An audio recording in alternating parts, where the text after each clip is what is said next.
Bonjour à tous, bonjour à tous. C'est Trading avec vous. J'espère que tout le monde va bien, que la famille va bien. Voilà, je vais vous présenter ici je vais revenir sur le Bitcoin. Il n'y a rien vraiment d'alarmant. Donc il y a une chute normale. On regarde bien, regardez. Prenez un peu de recul. Prenez votre graphique en daily. Vous avez ici le sommet, d'accord? Vous avez hop le retracement ici. Ici une zone de redistribution. On est redescendu. On est venu sur cette zone. On a ce point bas ici. Et là, pour l'instant, Bitcoin, il est dans cette zone-là. D'accord? Bien sûr, vous avez plusieurs affaires, FTX, tout ça, donc c'est normal. Donc, explication rapide sur FTX. Donc, c'est très simple. Donc, FTX, c'est un échange, d'accord, concurrent à Binance. Binance a des parts dans FTX et forcément, il veut prendre la place de numéro un et ça n'a pas très plu à CZ. Donc, forcément, CZ, techniquement, je vais vous expliquer, vous faire une petite vidéo sur FTT, que vous dire que FTT doit corriger fortement techniquement, donc que ce soit CZ qui accélère la chose ou pas, il doit corriger techniquement. Donc forcément, il y a le fonds d'investissement Alameda, d'accord, qui est bien sûr en problème de liquidité. Je ne comprends pas comment ils gèrent leur bague de liquidité, c'est pas mon souci personnel, mais bon, ça me paraît bizarre. Donc ils sont en problème de liquidité. Donc si le FTT chute beaucoup, ben forcément ils vont vendre des actifs. Donc forcément ils ont du Bitcoin. Donc forcément ils vont vendre du Bitcoin. Donc forcément, ben, quand vous avez de la vente de Bitcoin, et ben forcément pour reprendre la liquidité, ben forcément il y a des petites chutes sur certains actifs. Donc ils vont vendre une partie de leurs actifs pour combler ce manque de liquidité. Donc après je vous ferai une vidéo spécifique sur FTT pour vous expliquer techniquement, d'accord, qu'est-ce qui se passe. Là sur le Bitcoin, il n'y a rien d'alarmant. On est toujours sur la zone. Donc la zone ici où ce point bas est de 17 581. On sait qu'on a des déséquilibres monthly, donc des équilibres puissants, où le prix doit y retourner, d'accord? Y retourner. Donc on a ici un déséquilibre monthly à 53 000, un déséquilibre monthly à 37 000 et un déséquilibre monthly à 25 000. Donc on sait qu'ici que le BTC, qu'est-ce qu'il a fait sur ce niveau-là? Donc cette hausse a été justifiée par une prise de liquidité intermédiaire sur ce gros déséquilibre de marché. Donc on voit bien ici ce gros déséquilibre de marché qui a été partiellement pris. Ok, il n'a pas été comblé complètement, il a été partiellement pris. Donc forcément, à un moment ou à l'autre, le BTC va revenir dans cette zone-là pour combler ce déséquilibre. Il faut le laisser travailler. Donc là, il a fait un effort, il est monté, il a fait distribution, BC, UT, UTAD, il a distribué, d'accord, en allant chercher un point précis. Ici, c'était en H1. Donc, si je vous le montre en H1, ici, on va aller en H1, je vous le montre. C'était une liquidité d'incitation, on appelle ça. Donc, si on regarde bien, je vais zoomer pour vous montrer. Donc, le prix ici, regardez. Donc, pourquoi il est venu dans cette zone? Il n'est pas venu par hasard ici. Donc, ici, le prix ici à dump. Donc, il a cassé cette structure mineure, donc ce plus bas ici. Donc, il a cassé ce plus bas ici. Quand il a cassé ce plus bas, il a créé ici une liquidité d'incitation pour inciter les gens à acheter. Et ensuite, il a continué sa baisse. Donc, on avait une incitation ici, ici, ici. D'accord? Donc, celle-là, qui était juste de la liquidité d'incitation. Donc, ce n'était pas un point clé. Donc, il est venu chercher cette liquidité. Donc, il l'a prise et ensuite, il a fait sa continuité de baisse. OK? Donc, je vais revenir en daily, juste pour d'abord vous montrer. Donc, il est venu chercher cet argent qui est là. Donc, il est venu la chercher. Tac, tac. Quand il a pris cet argent, il a fait bon une distribution. Et ensuite, il a continué sa descente sans casser ce plus bas. Donc, qu'est-ce qu'on constate ici? On constate que le plus bas ici, pour l'instant, n'a pas été inquiété. On est venu sur la zone ici, mais il n'a pas été inquiété. Donc, c'est ce que vous devez vous dire, c'est que le plus bas, pour l'instant, n'a pas été pris. Donc, vu que le plus bas n'a pas été pris, donc forcément, ici, on travaille la zone. Donc là, il a descendu, il a fait une réaction haussière ici. Donc, quand on fait une distribution, cette réaction ici, ça s'appelle le LPSY. Donc, il y avait ici un déséquilibre et on remarque bien ici que ce déséquilibre n'a pas été comblé totalement. Pareil qu'ici. Donc, vous regardez ici. Tac. Donc, regardez cette petite bougie daily. OK. Ici, on n'est pas venu la titiller. Donc, ici, il y a forcément un déséquilibre qui n'a pas été comblé. sur la zone des 23 000, 23 100, 23 115. Donc là, il fait son bonhomme de chemin. Hop, il a fait son LPSY. Il est passé en dessous, ici, de cette impulsion. Donc, il est passé en dessous. Et là, il travaille la zone. Il est en train de travailler la zone. Donc, il faut le laisser travailler la zone. Pour ma part, je vais le laisser. Il va ici bosser ici. Et forcément, à un moment ou à un autre, il va aller chercher en haut. Je ne le vois pas aller très bas tout de suite. Donc, pour votre information, ça c'est mon point de vue, moi, au niveau de mon analyse technique. J'ai dit au pire, au max, on prend l'argent du plus bas ici, au pire. D'accord. Je ne le vois pas forcément prendre cet argent plus bas, mais bon, il peut le prendre. Prendre cet argent au plus bas pour aller chercher les zones. Les zones intéressantes, donc c'est surtout le déséquilibre ici monthly entre 25 000 dollars et 37 000 dollars. Donc là, on a une grosse zone. Ça, c'est de l'argent. Donc je vais vous mettre une petite flèche comme ça. Tout ça, c'est de l'oseille. D'accord. Toute cette partie-là, ça, c'est de l'argent. Donc c'est de la liquidité qui doit être prise. C'est pour ça que j'ai mis une trait bleue avec 1 dollar ici. Donc quand je mets ça, ça veut dire que cette liquidité doit être prise. Donc on doit prendre cet argent, donc on doit passer au-dessus des 32 000 dollars. Donc ces 32 000, ils vont sauter. Pour qu'ils puissent descendre, comme je vous l'avais dit, aller titiller la zone des 11 000 dollars, il faut qu'il aille chercher en haut.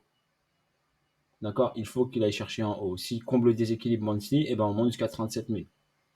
D'accord. Dans cette zone-là. Donc on peut aller jusqu'à 37, voire aller chercher le bloc qui est ici. Donc ce bloc-là, donc je vous montre. Ce bloc ici. D'accord. Vous voyez, c'est un bloc. En trading, il y en a qui appellent ça un bloc, donc un bloc bearish. Donc un bloc qui a engendré, d'accord, qui a engendré la descente ici. Donc c'est un bloc où le prix doit revenir au moins une fois dedans. Et là, on remarque bien que quand le prix est parti, il n'est jamais revenu dans ce bloc. D'accord. Donc on doit revenir au moins une fois dedans. Donc c'est pour ça que je vous dis que la zone des 37 000 dollars, pour moi, logiquement, le prix doit y revenir au moins une fois. Et ici, il y a de l'argent, donc on doit prendre cet argent qui est là. Donc je ne m'inquiète pas au niveau du BTC. BTC, même s'il va mettre du temps, donc il va bosser la zone. D'accord. Peut-être encore travailler ici en haut, faire un plus bas, aller chercher la zone. Quand il ira chercher ici, là, on va voir ce qu'il va faire. D'accord. Donc il faut qu'il aille ici. Il ne peut pas dump, il ne peut pas descendre directement d'ici à là. Il n'y a pas assez de force. Il faut qu'il aille chercher de l'argent. De l'argent. Ensuite, si on pousse le graphe ici, donc la zone que je vous avais dit intéressante, donc je vais vous la montrer ici en monthly, je vous l'ai déjà montré sur les graphiques. Donc on va regarder en monthly, la zone intéressante où le prix doit revenir, et ben c'est sur ce niveau-là. Donc vous voyez là sur cette bougie-là, où le prix a commencé sa hausse. Donc le prix a démarré ici pour aller faire son ATH. Donc il a laissé un gros déséquilibre de marché. Donc on doit les venir visiter donc cette zone-là. Donc entre 12 000, donc 12 000 dollars, je vais vous mettre les chiffres comme ça vous arrivez à voir. Entre 12 000 dollars et 9 850. Donc 12 068 et 9 850. Donc il faut qu'ils viennent titiller cette zone. D'accord. Vous avez ici des déséquilibres. Là, donc là, regardez, là, ici des traces. On remarque bien, regardez, cette impulsion. Donc cette impulsion, on a eu ce premier retracement. Ensuite, on a fait la TH et on est venu ici combler ce premier déséquilibre. Donc si je vous trace ici une petite flèche, regardez. Ici, ce petit déséquilibre monthly, là, donc le prix est venu chercher partiellement ce déséquilibre. Donc pour le combler, il faut qu'il aille chercher cette zone-là. Au moins revenir dans cette zone. Donc sous les 14 100. Ok, moi je le verrais bien titiller, bien sûr, cette zone-là. Donc déjà, première étape, il faut qu'il passe sous les 14 100 dollars. Ok. Et pour qu'il aille chercher les 14 000 ou les 10 000 ou les 12 000 ou les 11 000, il faut qu'il prenne de la force. Voilà pour votre information. Si on revient en daily, on a quoi ici? On a une chute ici. Donc ici, une vague A, suivie d'une vague B, suivie d'une vague C. Normalement, un actif, quand il fait ça, Donc normalement, je vais vous dire, il fait A, B, C. D'accord? Donc des fois, quand il fait ça, donc là, qu'est-ce qu'on a ici? Ben, ça fait une grande A suivie d'une B. D'accord? D'une B, par exemple, qui ne dépasse pas forcément cette B-là ou qui la dépasse un peu, qui prend de l'argent. Et ensuite, il dump pour finir son mouvement baissier. Donc, je vous explique grosso modo. Donc là, qu'est-ce qu'on a sur le BTC? Donc, je vais vous expliquer, comme ça vous allez être un peu éclairci. S'il y en a qui n'aiment pas mon analyse, bah, c'est leur choix, hein. Mais moi, j'essaie d'expliquer surtout aux débutants ou aux personnes qui ont du mal à lire les graphiques. Donc là, on a une vague A baissière. On a une vague B corrective. D'accord? Corrective. Et là, on a une vague C. D'accord? Cette vague C. Donc une vague A suivie d'une vague B suivie d'une vague C. Donc ça, tout ce mouvement-là peut être juste une vague A. D'accord? Donc cette vague A ici, donc on aurait une vague A ici, d'accord? Corrective, suivie d'une grande vague B impulsive, d'accord? Mais on est toujours en tendance. Donc là, en tendance court terme, daily, baissier, d'accord? Monthly, on est haussier. Weekly, on est haussier. Là, sur court terme, on reste baissier. D'accord? Donc, on ferait ici une montée. La B, elle est ici. Donc, on va essayer de titiller pour possibilité qu'on ne dépasse pas la B. Donc, on reste ici. On va chercher, par exemple, le déséquilibre de marché des 37 000. Et ensuite, on va chercher plus bas la zone des, comme ici, par exemple, la zone des 11 000 $. D'accord? Ensuite, si on utilise notre Fibonacci, donc j'essaie de vous faire une vidéo un peu complète. Excusez-moi. Donc une vidéo un peu complète que vous puissiez comprendre. Si j'utilise mon Fibonacci, d'accord? Je prends ici mon plus bas ici. Donc je vous montre comment utiliser votre Fibonacci. Vous prenez le point bas ici et vous prenez par exemple le sommet. Donc mon 0 est sur mon point bas créé, mon 1 est sur mon sommet. Ce qui m'intéresse, c'est la ligne des 50, donc mon équilibrium. Mon équilibrium, il est à 34 000. Donc si je trace ici mon équilibrium, regardez ici, mon équilibrium qui est ici, qui est à 34 000. Je vais juste vérifier si mon Fibo n'est pas en logarithmique. Comme ça. Sinon, non, je vais l'enlever. Donc voilà, elle n'est pas en logarithmique. Donc hop, j'enlève logarithmique.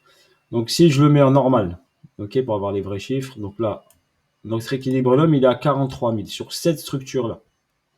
D'accord? Sur ce plus haut créé. Donc sur ce high. Donc ce high. D'accord? Là, on a le plus haut, donc c'est notre high.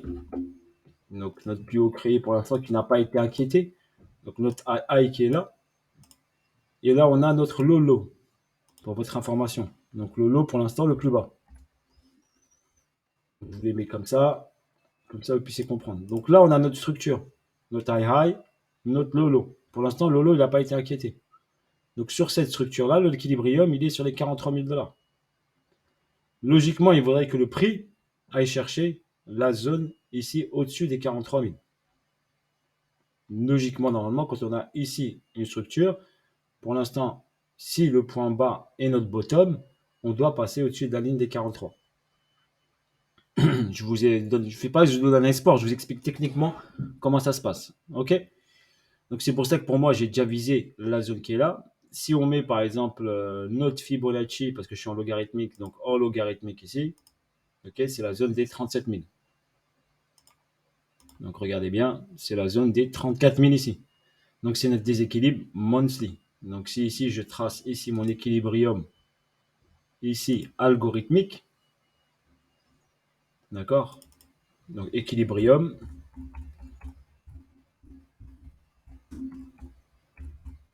algo, comme ça vous allez faire la différence, et c'est l'équilibrium normal.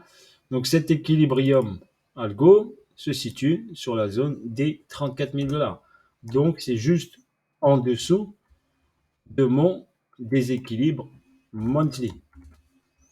Donc personnellement, je vois bien, d'accord, je ne suis pas conseiller financier, mais je vous dis personnellement, je vois bien BTC venir dans la zone des 37 000 $ au minimum.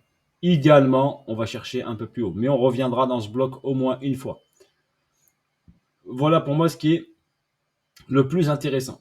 Ensuite, là, donc il est sur une zone ici, d'accord, d'équilibre. Si on prend ici cette zone-là, par exemple, on va prendre ici notre point haut qui est là, d'accord. Donc notre point haut ici. Donc qu'est-ce qu'on constate ici? On constate ici qu'on a ici un, un high, donc plus bas, qui est ici, le plus important. D'accord. On a ici un high qui est plus bas, un deuxième plus important. D'accord. Donc un high low, un high low, d'accord, et un low low ici. Donc celui-là, pour moi, il saute. Donc les 32, ils sautent. Mais celui-là, je pense pas qu'il sera inquiété. Donc les 47, 48, je pense pas qu'ils soient inquiétés. D'accord. Donc on reviendra dans cette zone ici. Et le plus judicieux, bien sûr, est de venir ici combler les équilibres des 37 000. Voilà mon explication. J'essaie de vous expliquer le plus simplement possible. Donc si je prends ici ce point haut ici, donc je vais prendre ce point haut ici, d'accord, par rapport à ce point haut, on va tracer ici notre Fibonacci. C'est juste pour vous donner un petit repère. Donc ce point haut, je vais mettre une ligne bleue ici. Et je vais tirer ici mon Fibo jusqu'à cette ligne bleue. Et on va regarder juste les ratios. Donc là, on est en logarithmique. OK. On a le 61.8 qui est là, 78.6 qui est là. Si j'enlève ici mon Fibo logarithmique, d'accord, on a la ligne des 50 qui est aux 32 000 $, donc qui me définit ici qu'on passerait au-dessus de cette zone-là, donc cette grosse inducement, ça c'est un inducement, donc c'est une incitation acheteuse, donc on a incité après un dump les gens à acheter fortement le prix. Donc on leur a vendu un prix pas cher du BTC pour pouvoir l'acheter. D'accord. On les a incités et derrière on a continué la baisse. D'accord. Donc c'est ça qui est intéressant. La ligne des 50 est ici. Donc ce mouvement-là, donc on a une double confluence. On a ici cette zone-là qui est de l'argent. On a notre ligne des 50 qui est ici. Donc on passerait au-dessus des 32 885. Ce qui nous passerait ici sur cette structure mineure. Donc la structure majeure est là, high, high, high, low. Structure mineure, ici. Donc, je vous fais un petit cours en même temps. Donc, un high, low. Donc, un high, low, on va mettre HL directement, comme ça que vous comprenez ici. Donc, un high, low ici, qui serait, je vais le mettre en blanc. Donc là, vous avez votre niveau ici, le high, high, high, low ici. OK. Un high le plus bas, qui est le plus important. Et ensuite ici. Donc, celui-là, pour moi, il saute. D'accord. Et on viendra dans cette zone-là, dans la boîte. Maintenant, au niveau des ratios, donc on a le déséquilibre ici. On a un repère 37 732.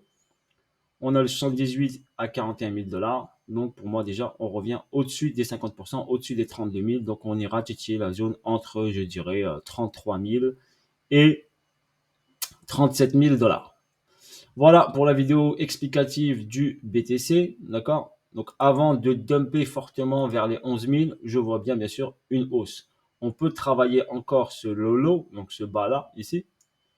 D'accord. On peut le travailler encore. On peut le travailler une fois. Venir prendre de la force. Parce que ici, pourquoi on peut le travailler?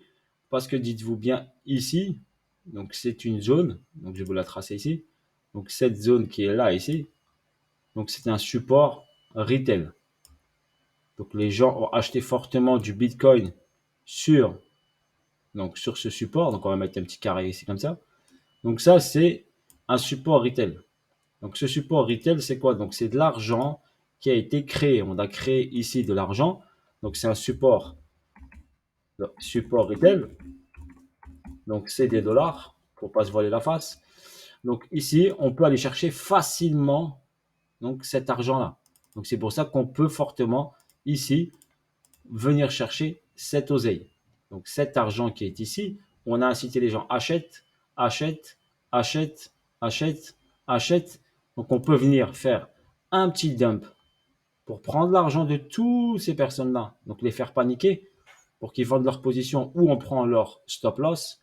D'accord. S'ils ont mis leur stop loss juste en dessous d'ici, donc on pourra avoir bien sûr un dump en dessous pour aller chercher les stops. D'accord. Ici, il y a beaucoup d'argent qui a été créé. N'oubliez pas, ça date depuis juin 2022. Sur ce, voilà pour l'explication. J'espère que cette vidéo sera très instructive pour vous. Seed Trading n'est pas un conseiller financier, mais il vous partage son point de vue et son analyse. Bisous à tous la famille et je vous dis à bientôt pour de nouvelles aventures et de nouvelles vidéos. Force à vous tous. Ciao, ciao.